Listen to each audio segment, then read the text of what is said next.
Baik, bismillahirrahmanirrahim. Assalamualaikum warahmatullahi wabarakatuh. Alhamdulillahilladzi arsala rasulahu bil huda wa dinil haqq liyuzhirahu ala dini kullihi wa kafa billahi syahida. Asyhadu an la ilaha illallah, asyhadu anna Muhammadan abduhu wa rasuluh. Baik, teman-teman kawan hijrah, perkenalkan nama saya Abdul Khabir Barokah, tapi dipanggil biasanya dengan Abil. Sejak kecil namanya Abil. Kemudian saat ini pekerjaan saya sebagai pengelola sekolah dan pesantren.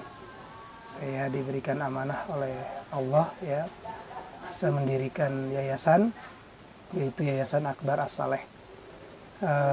Saat ini saya mukim di Cianjur, Cipanas, dan juga beraktivitas di Bogor ya. Apalagi ya, usia saya saat ini alhamdulillah sudah hampir 39, kelahiran 83, kemudian anak alhamdulillah saat ini sudah ada 3, putra 2 dan 1 putri. Ya, cukup insyaallah. Sejak kapan antum masuk dalam Islam Jamaah dan akhirnya bisa hijrah dari sana? Saya mengenal IJ itu ya memang karena dari lahir. Jadi orang tua itu mengenal IJ dan berbaiat tahun 1981 dan saya lahir di tahun 1983. Jadi memang bukan pilihan karena dari orang tua. Kemudian kenapa bisa hijrah? Ya, semua memang biiznillah wa ba'dallah. Allah memberikan atau membuka hati saat sekitar tahun 2010 sampai 2011. Adapun kenapa atau wasilahnya itu memang dipengaruhi dari belajar ya, banyaknya belajar di luar selain di IJ sendiri. Jadi kalau kita belajar hanya di dalam, nggak boleh membuka buku, mendengar ceramah di luar ya, mungkin doktrin itu akan selalu sama dan kita tidak akan berubah. Tapi alhamdulillah Allah mengizinkan saya mempelajari Islam juga dari sumber yang lain ya, membandingkan, dan alhamdulillah akhirnya bisa yakin untuk keluar seperti itu. Setelah hijrah antum mulai belajar kemana dan bisa sampai sekarang? Baik. Jadi saat awal-awal hijrah memang dipengaruhi oleh pemahaman dakwah salaf, ya, manhaj salaf, karena memang fitrahnya manusia kita ingin selalu mencari kebenaran, dan alhamdulillah saya dipertemukan dengan para asatizah yang lulusan dari Mekah, Madinah, Yaman ya, sehingga bisa belajar. Salah satunya di awal-awal itu belajar kepada Ustadz Yazid ya, bin Abdul Qadir Jawas, kemudian kepada Ustadz Ustadz Firanda, juga kepada Ustadz Abdullah Taslim, kebetulan sama-sama orang dari Sulawesi, dari Buton, lalu juga kepada Ustadz Abdul Hakim bin Amir Abdad di Depok, dan kepada Ustadz Subhan Bawazir karena rumahnya dekat dan sering mampir ya ke mahat beliau dan ikut kajian-kajian beliau, serta ustadz yang lain termasuk dengan Ustadz Abdullah Roy, Ustadz Dr. Abdullah Roy. Gitu. Setelah antum belajar di Mahat Salaf, bisa sedikit mengkomparasi untuk apa yang diajarkan? Ya, betul. Jadi di mana salaf itu kita diajarkan bagaimana Islam yang murni ya, Islam yang sesungguhnya, yang tidak ada doktrin-doktrin sebagaimana yang sebelumnya ya. Di sana kita belajari qala Allah, qala Rasul dengan sesuai pemahaman para sahabat. Sehingga kita bisa mengkomparasi, saya pribadi mengkomparasi, membandingkan yang dulu itu kita anggap sebagai paling murni dan sampai pada posisi mewajibkan dirinya masuk surga gitu ya, atau mentazkiyah dirinya. Nah, ketika di manhaj salaf malah justru sebaliknya, kita diajarkan untuk tawadu, untuk merendah ya, baik itu di hadapan Allah maupun kepada manusia, tidak bersikap sombong gitu, tidak apalagi takfiri. Dan mungkin itu yang paling utama ya, ketika saya memutuskan untuk tidak sepemahaman lagi dengan pemahaman teman-teman serta keluarga di IJ. Itu satu yang paling penting adalah takfirinya ya, menghilangkan sifat takfiri gitu. Setelah keluar dari Islam Jamaah, kenapa antum tidak istilahnya berdakwah atau bersama dengan teman-teman yang lain? Ya, baik, setelah keluar saya menyatakan tidak lagi sepemahaman dengan mereka ya. Memang sempat ditutuplah akses ke sana ya. Kemudian teman-teman pun juga banyak yang menjauh gitu ya, keluarga. Kenapa saya memilih akhirnya tidak mengajak mereka? Sesungguhnya saya juga ingin ya memberitahu kepada mereka, meyakinkan mereka, teman-teman kita di sana, keluarga. Tapi karena ada satu hal, masih menghargai keluarga besar yang masih di sana dan tidak mau menyakiti hati mereka saat perdebatan itu akan menjauhkan kita justru dengan mereka. Maka saya memilih justru berdakwah di luar ya, fokus belajar agama, menambah ilmu dan juga dakwah, karena kita sebelumnya kan punya ilmu juga sedikit ilmu yang kita pelajari di pondok-pondok di Jokam ya, yang kita pelajari di pondok sana. Ada sebagian yang mungkin bisa kita manfaatkan untuk tetap kita berdakwah, mencari amal jariah ya, setelah mungkin sekian tahun kita menjadi dai di sana atau mau balik di sana. Nah, itu pertimbangannya. Dan alhamdulillah karena alasan itu pula akhirnya ya saya sendiri merasakan hubungan dengan keluarga, hubungan dengan orang tua yang masih di sana, dengan keluarga-keluarga besar yang lain tetap masih terjalin dengan baik. Nah, insya Allah seperti itu. Dan tetap kita mendoakan ya, itu tidak putus, tidak henti-hentinya kita mendoakan supaya mudah-mudahan mereka juga akan mendapatkan hidayah ya, mendapatkan petunjuk, bisa keluar dari subhat-subhat, kekeliruan, kesalahan dan kesesatan. Anggapan Islam Jamaah atau istilahnya menjudge kita tuh yang keluar itu, kalau misalkan keluar dari Islam Jamaah itu kan sengsara atau deblek gitu kan. Bagaimana pendapat antum? Baik, itu sebenarnya doktrinnya memang sejak dulu ya, sejak kecil kita mendengar bahwa katanya kalau nanti kamu keluar dari sana akan seperti ini kehidupanmu dan seterusnya. Karena kita belajar tauhid, saat kita keluar justru yang pertama kali kita pelajari adalah kitab tauhid. Nah, disitulah keyakinan kita. Sesungguhnya doktrin seperti itu atau ancaman-ancaman seperti itu sesungguhnya adalah ancaman yang tidak berdasar, yang sama sekali tidak kuat, itu lemah sekali ancamannya. Karena yang memberikan rezeki adalah Allah Subhanahu wa taala. Kita belajar dari tauhid rububiyah ya, tauhid rububiyah.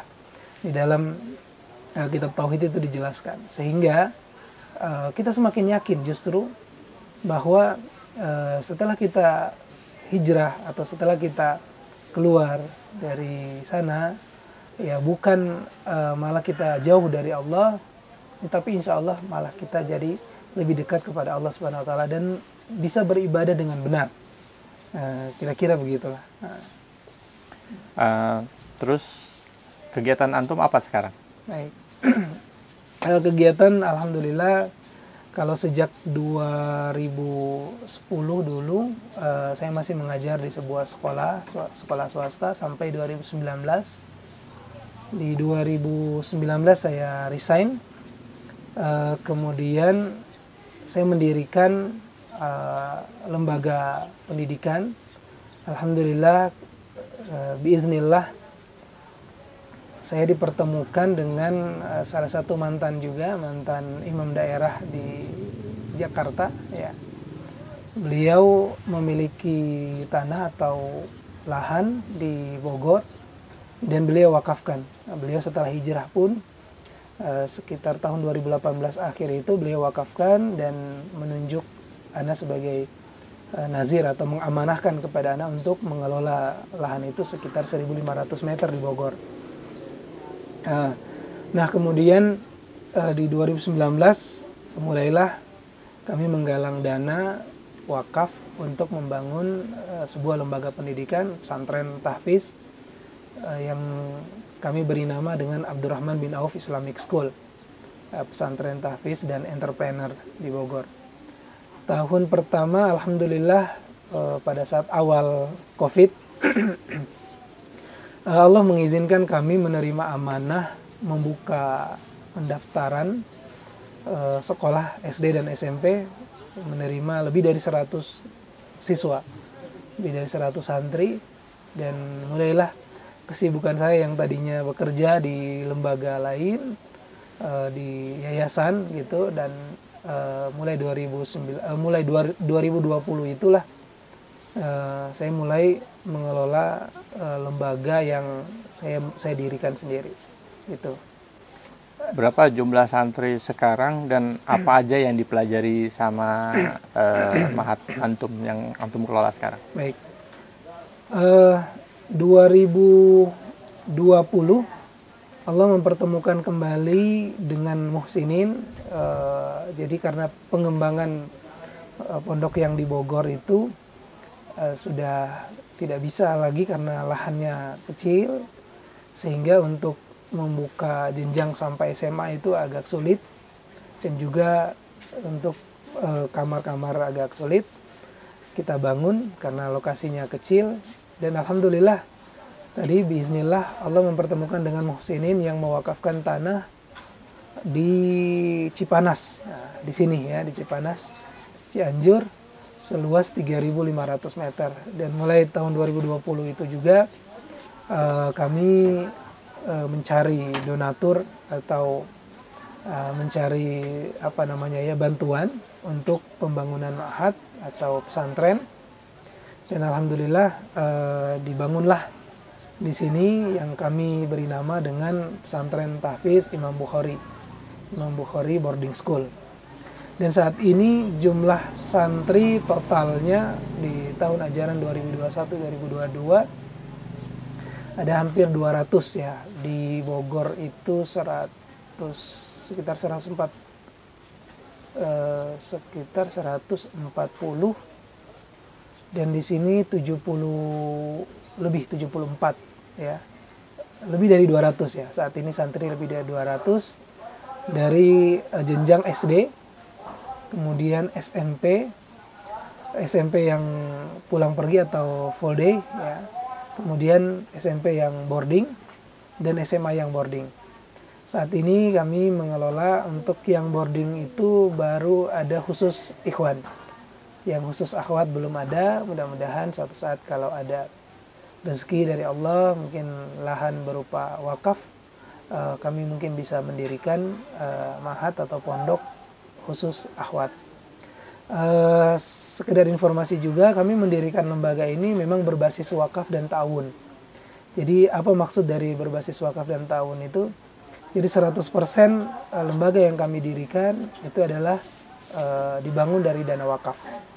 Mulai dari tanah, lahan sampai bangunannya semuanya wakaf. dari banyak orang ya, dari kaum muslimin yang kami kelola, mudah-mudahan bisa amanah dan secara profesional, serta berkonsep ta'awun, tolong menolong ya. Tolong menolongnya itu adalah saat orang-orang yang mampu masuk ke lembaga ini dengan bayar normal atau bisa membayar lebih dari standar, sedangkan orang-orang yang tidak mampu bisa masuk dengan biaya subsidi atau bahkan ada yang sampai gratis 100%.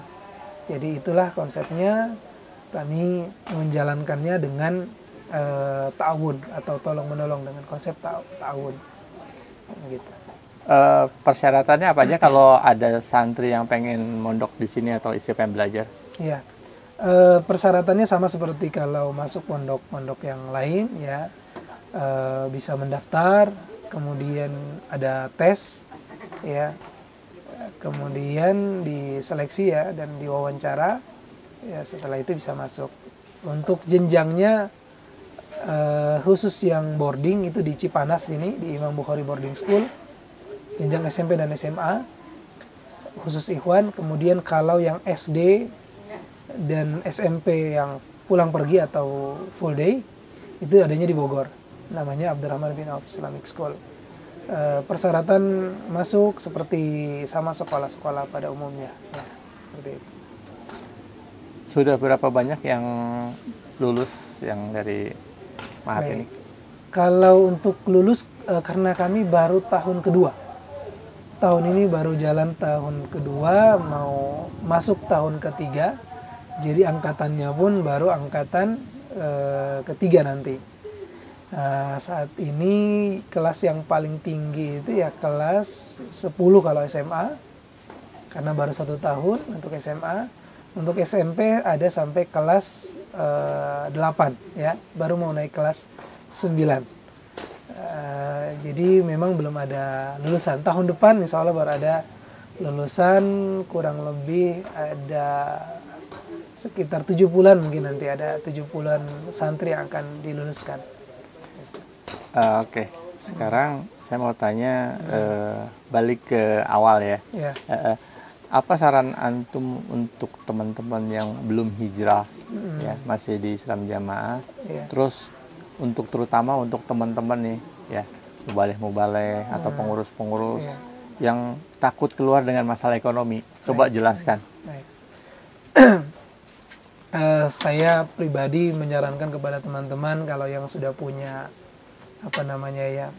kegalauan dalam hati itu ya, sebenarnya sudah paham, sudah ngerti di mana kekeliruannya, yang mana kebenaran, tapi masih takut untuk keluar karena mungkin sebagian maisahnya ada di sana gitu ya, atau takut nanti kalau keluar mau ngapain. Bagi teman-teman mubalik terutama yang tugasan ya, perkuat tauhid, coba belajar tauhid, membaca kitab tauhid ya, dan insya Allah dari situ akan yakin bahwa sesungguhnya Allah itu maha kaya.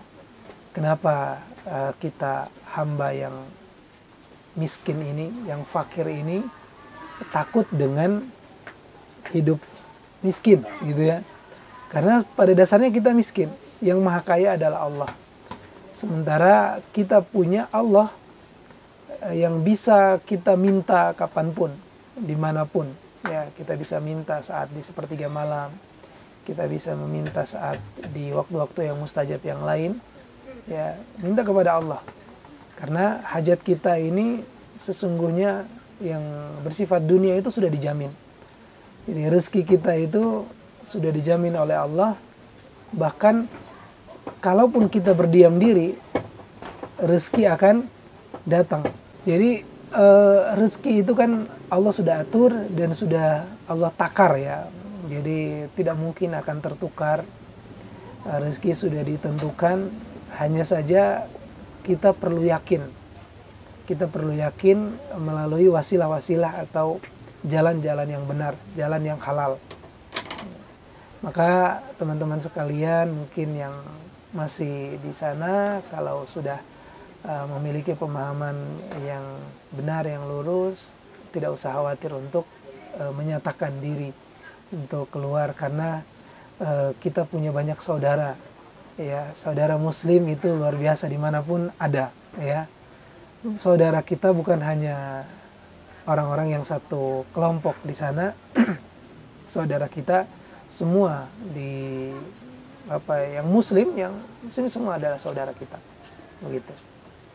Perbedaan mahat yang antum kelola ini sama dulu pondokan yang istilahnya 6 bulan udah jadi mubalagh bagaimana? Iya. Jadi perbedaannya adalah kalau yang saat ini kami kelola adalah mahat atau pesantren yang ada sekolah, ya, ada mereka sambil sekolah formal, dan juga mereka belajar agama, dan mungkin pelajaran agamanya atau kurikulumnya yang berbeda. Kalau kurikulum mungkin di setiap lembaga bisa berbeda, ya, bisa berbeda. Kalau kami kurikulumnya adalah kurikulum yang menggabungkan tiga kurikulum nasional, kemudian kurikulum Islam, kurikulum pendidikan Islam, dan kurikulum tahfiz. Jadi sekitar 40% porsi untuk tahfiz di sini. Maka targetnya pun tidak seperti pesantren-pesantren tahfiz pada umumnya yang mentargetkan sampai 30 juz. Kalau kami hanya mentargetkan 6 sampai 10 juz. Ya, tergantung nanti mereka program yang mereka ikuti. Dan diampu atau mereka dibimbing oleh para asatid yang memang juga sudah hafiz, ya. Mereka dibimbing per halakoh itu hanya ada 10 orang. Jadi satu ustadz membimbing 10 santri. Gitu. Balik ke pertanyaan itu, apa menjadi motivasi antum membuat mahat ini? Baik. Tentu motivasi Ana yang pertama memang karena ada sebenarnya dendam pribadi, ya, dendam positif. Jadi dulu waktu punya anak yang pertama sebenarnya ingin banget dimasukin ke sekolah Islam, ya, sekolah Islam yang waktu itu trennya Masya Allah rata-rata mahal, ya, biaya pendidikan untuk sekolah-sekolah Islam itu kan rata-rata biayanya mahal. Maka di tahun berapa itu, ya, kalau nggak salah sekitar 9 tahun yang lalu, saya tuh punya impian, punya cita-cita, ya Allah, ingin rasanya mendirikan sekolah Islam dan juga pesantren yang bisa berbiaya murah, bisa berbiaya terjangkau, sehingga semua orang bisa masuk ke situ, ke sekolah itu. Jadi itu motivasinya. Kemudian yang kedua motivasinya tentu adalah karena dahulu berdakwah di kelompok di sana, ya, sehingga merasa banyak hal yang perlu kita perbaiki. Maka dengan saya mendirikan mahat atau lembaga ini, mudah-mudahan kesalahan-kesalahan yang dulu, ya, dosa-dosa yang dulu diampuni oleh Allah dari perbuatan baik, dari amal jariah. Kemudian yang ketiga, motivasi saya, dan ini mungkin juga yang paling besar mendorong keberhasilannya adalah karena karena orang tua, ya. Bapak saya meninggal di tahun 2015 dalam kondisi masih di IJ, ya, masih di Jokam, dan saya merasa saya harus banyak mengirimkan pahala jariah, ya, kepada beliau, juga kepada ibu saya yang alhamdulillah sampai saat ini masih diberikan kesehatan. Walaupun mungkin kalau teman-teman di sana menganggap kita ini mau dalam tanda kutip murtad, ya, kita dianggap tidak sah Islamnya, tapi kalau kita, ya, justru sangat menghargai dan menghormati teman-teman di sana, menganggap mereka saudara muslim, juga saudara rahim ya. Jadi itu mungkin motivasi saya. Dan karena tadi orang tua itu, bapak saya meninggal 2015, di 2016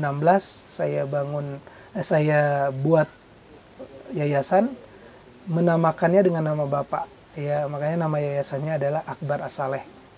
Jadi Akbar As-Saleh itu, akbarnya itu dari nama saya, singkatan dari Abdul Khabir Barokah, sedangkan Saleh itu nama bapak saya. Dan semua amal jariah yang saya lakukan di 2 lembaga yang saat ini kami kelola, itu saya sudah niatkan untuk kedua orang tua. Semua pahalanya akan dikirimkan kepada mereka. Mudah-mudahan dengan itu ya bisa menambah derajat beliau ya di sisi Allah, bisa menambah pahala ya, demikian. Bagaimana memandang keilmuan orang yang aktif di kemubalekan, terus akhirnya hijrah, ya. Apakah harus belajar dari nol atau memang harus melanjutkan saja? Ya, baik. Kalau menurut saya, dan itu pengalaman saya pribadi, kita tidak harus belajar dari nol. Memang ada beberapa hal yang kita harus belajar dari nol, terutama misalnya bahasa ya. Di sana dulu kita mondok 1 tahun bisa jadi mubalik, menyampaikan tapi nggak ngerti bahasa Arab, nggak ngerti nahwu dan seterusnya. Itu mungkin yang kita perbaiki. Tapi dari ilmu yang lain, misalnya public speaking, kita sudah paham dan sudah belajar dulu ya dari pengalaman. Lalu hafalan-hafalan Quran, hafalan hadis, itu kan sama ya. Hanya mungkin pemahamannya, nanti bagaimana pemahamannya itu yang kita pelajari. Kita belajar dari guru-guru banyak, lulusan-lulusan Mekah, Madinah, lulusan Yaman ya, yang yang manhajnya lurus. Kita pelajari dan kita koreksi pemahamannya saja. Adapun hafalan kita kan sama saja, kita nggak perlu lagi mulai dari awal. Begitu juga dengan fikihnya ya, ibadah kita misalnya mulai dari wudhu, sholat, ya, puasa, zakat dan lain sebagainya, bahkan haji, umroh, nggak perlu kita mulai dari nol kok, ya. Karena pun bahkan kata Rasulullah, orang yang mulia di masa jahiliyah saja, ya, dia juga akan mulia di masa Islam. Nah, ada hadis di Arba'in Nawawi kan seperti itu. Apalagi kita sebenarnya sudah Muslim, hanya karena doktrin-doktrin yang keliru ya kita akhirnya tersesat. Maka kesesatan kita ini kita luruskan saja, kita luruskan. Adapun dakwah kita terus. Dakwah itu kewajiban bagi kita, terutama kepada keluarga ya. Ya ayyuhalladzina amanu qu anfusakum wa ahlikum naro kan. Wahai orang beriman, jagalah diri kalian dan keluarga kalian dari api neraka. Itu kan bagian dari ayat dakwah. Ya, supaya kita bagaimana caranya mendakwahi keluarga dan orang sekeliling kita. Nah, maka teman-teman jangan khawatir yang masih di sana ya, saudaraku, teman-teman jangan khawatir dengan ancaman-ancaman yang bersifat duniawi. Ya, Islam itu adalah rahmatan lil alamin. Islam itu luas, tidak sempit seperti di dalam seperti katak dalam tempurung. Ada lagi teman-teman yang mengatakan bahwa malah lebih aman di dalam gitu kan, di dalam tempurung. Loh, ini keliru. Islam itu kan sesuatu hal yang besar yang Allah turunkan menjadi pedoman bagi seluruh umat manusia. Adapun orang-orang yang tersesat, orang-orang yang belum menemukan kebenaran Islam, ya mereka memang belum mencari hidayah. Kalau kita mencari hidayah, pasti Allah akan tunjukkan. Ya, orang yang ingin menjalani Islam dengan baik, ya dengan benar, dengan lurus, Allah akan berikan jalannya. Maka jangan menutup diri, ya jangan menutup diri dari ilmu, jangan menutup diri dari kebenaran. Maksudnya apa? Kadang-kadang kan teman-teman kita di sana ketika kita ajak ngobrol tentang agama, ya kita diskusi tentang agama, mereka langsung menutup diri. Udah nggak usah ngomongin masalah agama gitu ya. Ini hal yang salah, hal yang keliru, perlu kita luruskan, begitu insya Allah. Terakhir Aki Habil, Hmm. dulu kan antum pernah jadi sebagai pendoktrin. Mungkin ada teman-teman kita yang sudah hijrah yang melihat atau yang belum melihat video Mas Abil, mau minta maaf atas yang pernah dulu dilakukan, silakan monggo. Ya, mungkin yang terakhir adalah jika dulu berapa tahun ya menjadi seorang mubalik di sana ya, mulai tahun tugas itu 2007 ya kalau nggak salah, 2007 sampai sampai 2010. Kalau ada teman-teman yang di sana yang dulu mungkin saya ajarkan untuk paham jokam gitu ya, saya secara pribadi mohon maaf yang sebesar-besarnya dari hati yang paling dalam, dan juga kepada saudara-saudaraku yang di sana. Sesungguhnya saya pribadi, saya sangat mencintai kalian semua karena Allah ya, uhibbukum fillah. Saya menginginkan kebaikan ya, tidak ada mungkin saudara yang menginginkan keburukan kepada saudaranya, kepada teman-temannya. Maka yang belum silahkan mencari tahu, mencari kebenaran, jangan berpuas diri pada satu hal yang sifatnya itu doktrinasi, yang sifatnya itu dogmatis ya, karena Islam ini diturunkan sebagai agama ilmu, agama yang ilmiah. Jadi kita bisa mencari kebenaran dari mana saja. Bahkan ada salah satu sahabat yang mendapatkan ilmu dari jin ya, ada salah satu sahabat Abu Hurairah mendapatkan ilmu dari jin, itu dari jin ya. Apalagi ini kita sesama muslim, keluarga, saudara ya, buanglah sifat kebencian, baik itu yang sudah menjadi mantan, yang sudah keluar. Jangan benci saudara-saudara kita yang ada di sana, walaupun mungkin ada yang diancam, dan seterusnya ya, dijelekkan, dihina dan seterusnya. Jangan sakit hati, jangan benci, tapi tetap cintai mereka. Begitu pula saudara-saudaraku yang masih ada di dalam, ya jangan benci orang-orang yang sudah ada di luar atau muslim yang ada di luar.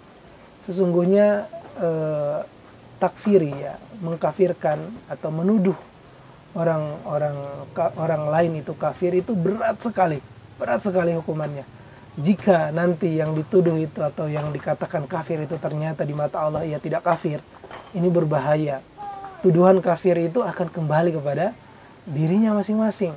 Subhanallah, ini bahaya sekali. Maka saudara-saudaraku di sana ya, jangan ikuti doktrin-doktrin yang salah bahwa kita harus mengkafirkan orang di luar ya, menganggap mereka tidak sah Islamnya selama tidak berbaiat. Ini adalah kekeliruan. Ya, Islam itu adalah Islam yang rahmatan lil alamin.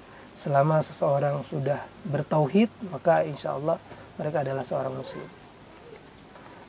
Insya Allah demikian yang mungkin bisa kita sharing ya ke teman-teman.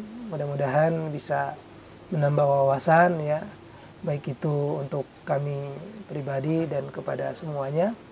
Jazakumullah khairan wa barakallahu fikum. Wassalamualaikum warahmatullahi wabarakatuh.